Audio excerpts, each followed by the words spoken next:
تخيل معايا كده انك تكون قاعد في بيتك بشكل طبيعي وعادي جدا.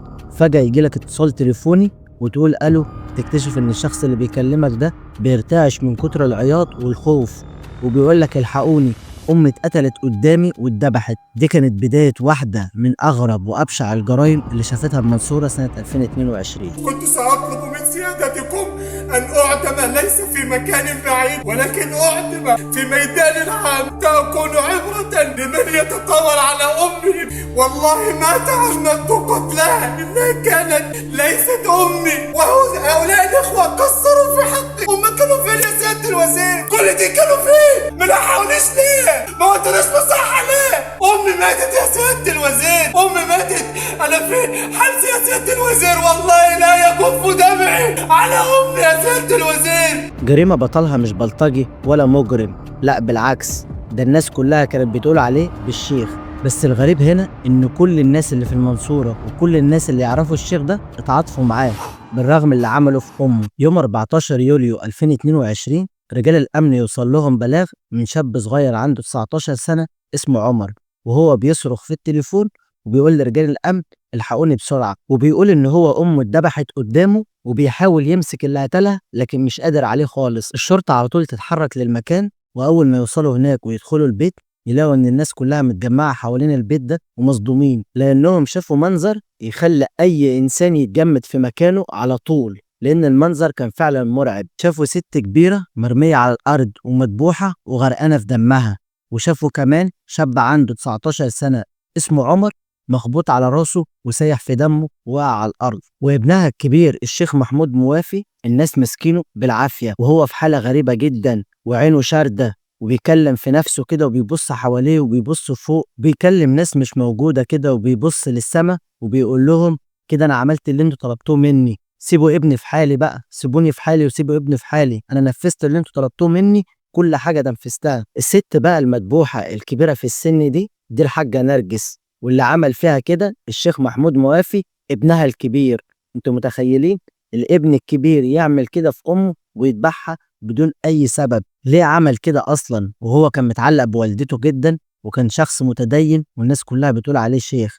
فخلينا نعرف قصة الشيخ محمود موافي ده وايه السبب اللي يخليه يعمل كده. محمود ما كانش شخص عادي، ده شخص محترم جدا متدين وحافظ للقرآن الكريم، وكان بيدخل يوميا قبل صلاة الفجر بنص ساعة يأذن ويقرأ قرآن ويصلي بالناس على طول، لدرجة إن الناس كانت بتقول عليه الشيخ محمود موافي، لأنه شخص متدين ومحبوب وشخص طيب جدا وما كانش بيأثر مع حد خالص. وعلاقته بإخواته كانت علاقة طيبة جدا، وعلاقته بأمه كانت كبيرة قوي لدرجة إن هو اللي أصر إن هي تقعد معاه في البيت، لأنه كان متعلق بوالدته جدا وكان بيحبها جدا، ووالدته كمان كانت بتحبه وكانت متعلقة بيه، وكانت بتقول عليه ان هو ابنها ده حنين جدا عليه. والشيخ محمود اتجوز وربنا كرمه بابن، وكانت حياته مستقرة، عايش هو ومراته وابنه وكمان معاهم امه اللي هي الحاجة نرجس، والحياة كانت ماشية طبيعية وكل حاجة تمام.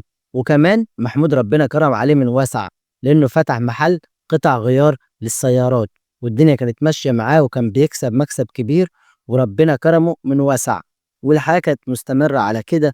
ومحمود علاقته بربنا كانت كبيرة جدا، لكن فجأة محمود بدأ يحس بحاجات غريبة جدا، وبدأ يحس كده إن في حاجات كتير بتحصل في حياته هو مش فاهمها. محمود كان بيحس إن هو بيتغير، بيحس إن هو بيسمع حاجات مش موجودة، وحس إن في ناس بتكلمه والناس دي بتضغط عليه والناس دي مش موجودة أساسا، وبدأ يكلم نفسه على أساس إن في ناس قدامه وبتكلمه. في الأول الشيخ محمود كان حاسس إن الحاجات دي بسبب ضغط الشغل، بسبب إن هو ما بينامش كتير، بسبب ان شغله كتير ومضغوط، لكن مع الوقت الحاجات دي بدأت تزيد وبدأ يحصل له تشنجات غريبة جدا، وبدأ يحس ان في حد قاعد على كتفه وهو اللي بيقول له يعمل ايه، وبدأ كمان يسمع اصوات بتكلمه بالليل وبتأمره ان هو يعمل حاجات معينة. ومرة وهو في الجامع وقع من طوله على الارض وبدأ يكلم كائنات مش موجودة، وبدأ يقول لهم سيبوني في حالي ويصرخ ويرتعش. الناس في الوقت ده اتجمعوا عليه وحاولوا يهدوه لأنه كان في حالة صعبة جدا، والناس بدأت تشوف الحاجات الكتيرة اللي بيعملها الشيخ محمود وتلاحظ الحاجات الغريبة دي، والناس بدل ما كانوا بيقولوا عليه الشيخ محمود موافي بدأوا يقولوا عليه الشيخ الممسوس، أهل الشيخ محمود بدأوا يلاحظوا حاجات كتيرة من الشيخ محمود وحاجات كتيرة غريبة جدا. أهله بدأوا يقلقوا عليه، أمه ومراته وإخواته، الكل بدأ يقلق عليه، لأن الشيخ محمود كان شخص كويس وما كانش فيه أي حاجة خالص، وشخص حافظ للقرآن الكريم ومتدين وبيصلي وبيصوم، وكمان يعني فاتح محل لقطع غيار السيارات، وكان راجل تمام التمام، ما كانش فيه أي حاجة. فجأة يحصل له الحاجات دي، أهله قلقوا عليه جامد وبدأوا ياخدوه عند دكتور. وكمان في عز ما كان محمود عند الدكتور كان بيكلم الهوا وبيكلم نفسه، لكن الدكتور برضه قال إن الشيخ محمود سليم ما فيهوش أي حاجة خالص. أهل الشيخ محمود ما كانش قدامهم حل تاني غير إن هم يلجأوا للشيوخ، وودوه عند شيخ عشان يقرأ عليه رقية شرعية ويشوف إيه اللي بيحصل لمحمود الفترة الأخيرة دي، واللي بيكلم نفسه وإيه اللي بيحصل له. وأول ما الشيخ بدأ يقرأ عليه الرقية الشرعية، بدأت تشنجات كتيرة من محمود، وبدأ يكلم في نفسه ويقول أسامي غريبة.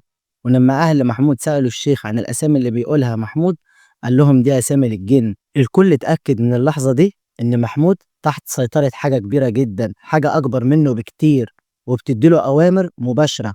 الناس كانت قلقانة عليه وخايفة عليه. وفي يوم كان قاعد الشيخ محمود بدأ يسمع أصوات كده غريبة، والأصوات دي بتقول له إن أخوك قتل ابنك.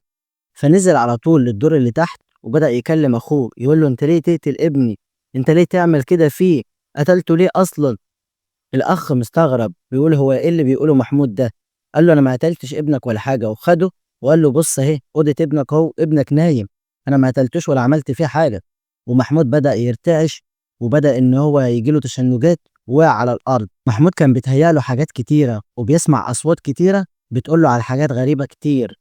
وفي مرة سمع إن حد بيقول له في ودانه اطلع فوق السطح دلوقتي، وفعلا الشيخ محمود طلع فوق السطح. وبعد ما طلع سمع أصوات بتجيله وبتقول له انزل اقتل ابنك على طول. لكن في اللحظة دي الشيخ محمود قاوم وبدأ إن هو يسيطر على الصوت ده ويقول له لا أنا مستحيل أعمل كده، وبدأ إن هو يجيله تشنجات ويوقع على الأرض. ونزل من فوق السطح ونزل على طول نام واستغطى بالبطانية، وبدأ يحاول إن هو ينام بأي طريقة عشان يلغي الفكرة اللي جات له والحاجات اللي بيسمعها إن هو ينزل يقتل ابنه. وبعد كام يوم الصوت رجع تاني ورجع بقوة، وبدأ يقول له اطلع فوق السطح بسرعة. والشيخ محمود طلع فعلا فوق السطح، والصوت ده المرة دي قال له إن أنت تنزل تقتل أمك على طول من غير ما تفكر، تنزل تقتلها فورا، يا إما هنأذي ابنك بأبشع طريقة ممكنة. ونزل محمود على طول وهو مش حاسس بنفسه ومش حاسس إيه اللي بيعمله، ودخل أوضة أمه ولقى أمه بتصلي الفجر. فضل قاعد مستنيها لغاية لما صلت الفجر، ومسك المخدة وحاول يخنقها، حاول يخنقها أكتر من مرة، لكن أمه فضلت تقاوم وفضلت تزق فيه لغاية لما طلع مشرط وذبحها. وطبعا على طول الأهالي اتصلوا برجال الأمن، والكل مستغرب، مرات الشيخ محمود مستغربة واخواته، والكل مستغرب ازاي محمود يعمل كده في امه. وعلى طول قبضوا عليه. والشيخ محمود في التحقيقات قال لهم ان هو مش عارف ازاي عمل كده ومش مستوعب ان هو عمل كده اساسا. كان بيقول لهم ان هو اصلا فاكر ان امه لسه عايشه، مش حاسس باي حاجه ولا اي حاجه حصلت اصلا. فاهم ايه اللي حصل؟ مش فاهم. كل اللي عارفه ان الناس بتحكي له ان هو عمل واحد اتنين تلاته، لكن هو مش فاهم هو ازاي عمل كده. وحتى التحقيقات لما عملوا تحقيقات مكثفة ما لقوش أي مبرر للشيخ محمود إن هو يعمل كده في أمه، ولا ورث ولا فلوس. وحتى علاقته بأمه كانت كويسة جدا وعلاقته طيبة، وكان بيحب والدته جامد. وحتى الناس والأهالي بيقولوا إن الشيخ محمود ده كان متعلق بأمه وأمه كانت متعلقة بيه جامد. حتى إخواته كانوا بيقولوا إن أمه كانت متعلقة بيه جامد وكانت بتحبه، وكانت بتقول إن محمود ده حنين عليها جدا. محدش كان متوقع إن الشيخ محمود يعمل كده في أمه. والمحكمة عرضوا الشيخ محمود لدكتور نفسي وودوه عشان يشوفوا هل هو يعني بكامل قواه العقلية ولا في حاجة. لكن يكتشفوا هنا إن الشيخ محمود سليم ومفيهوش أي حاجة خالص. والقاضي يحكم على الشيخ محمود بالإعدام، لكن بعد ما يعملوا استئناف ويكملوا التحقيقات تاني، وبعد ما الشيخ محمود يرجع يتكلم مع القاضي، وبعد كمان لما القاضي يعرف بعض المعلومات أكتر ويعرف كلام كتير من الجيران ومن الناس، يعرف إن الشيخ محمود ده كان في حاجة في دماغه وحاجة حصلت له آخر فترة ليه، وإن الشيخ محمود ده كان فيه تصرفات غريبة. الأهالي كانت بتقول للقاضي إن الشيخ محمود آخر فترة ليه كان بيصلي عكس القبلة، وكان يعني بيرتعش، وكان بيتكلم بأصوات عالية، وكانت حاجات كتير بتحصل له غريبة، وكان بيكلم ناس مش مفهومة. وبعد الاستئناف وبعد ما جمعوا معلومات كتيرة يعني وحسوا إن الشيخ محمود ده ممسوس وإن في حاجة، القاضي غير حكمه، بدل من الإعدام يحوله ل25 سنة سجن. لأن فعلا قصة الشيخ محمود دي غريبة، شخص قريب من ربنا وبيصلي وبيصوم وبيحب والدته واخواته وناجح وبيكسب فلوس كتيرة جدا وحياته ماشية طبيعية وبيصلي بالناس الفجر وبيخش المسجد قبل الناس كلها وبيخرج. ايه اللي يخليه يعمل كده اساسا؟ ففي احتمالات كتير ان الشيخ ده يبقى كان ممسوس، يبقى ان في حاجة حصلت معاه. اصل مش ما يعقلش ان هو يحصل فيه كده او ان هو يعمل كده في والدته، يعني غريبة جدا. فينزلوا قولوا له رأيكم في الكومنتات.